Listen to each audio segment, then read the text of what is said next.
Adjugo est une société de services en informatique. On est basé à Bruxelles et le champ d'activité est autour de 3 pôles: la gouvernance informatique, le process improvement et le project improvement. Donc nous délivrons des services de conseil principalement pour de larges entreprises ou des organisations publiques. La Green IT, c'est quelque chose de très mode aujourd'hui, on en parle beaucoup, les constructeurs hardware en parlent, les vendeurs de software en parlent également, on en parle dans les journaux, on parle beaucoup de Green IT.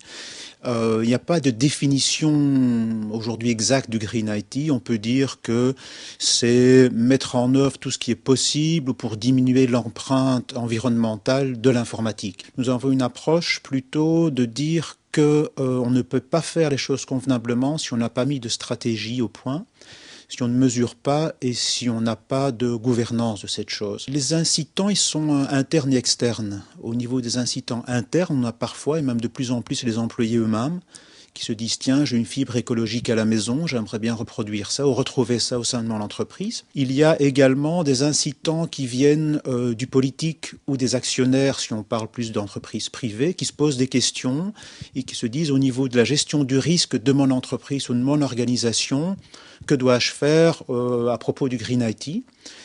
Il y a d'autres éléments qui sont là plus contraignants, qui viennent notamment des lois et des réglementations qui sont à l'étude ou qui sont déjà existantes.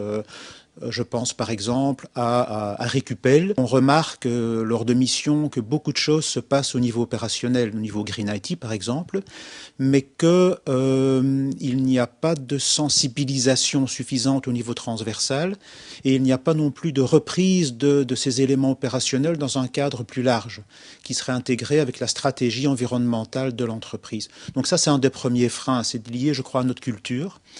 Le second frein, il ne faut pas se le cacher, financier. On traverse une crise, donc si on regarde les principales priorités des entreprises, qu'elles soient au niveau management ou au niveau directeur informatique, le Green IT est dans le top 10 des priorités, mais n'est pas dans le top 3. Au niveau opérationnel et technique, toutes les solutions existent.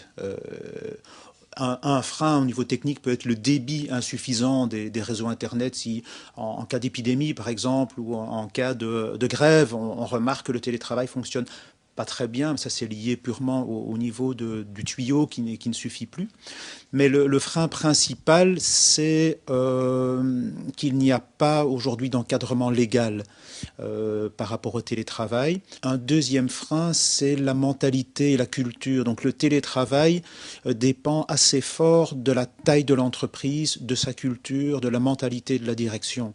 Donc le télétravail, c'est assez morcelé au niveau belge.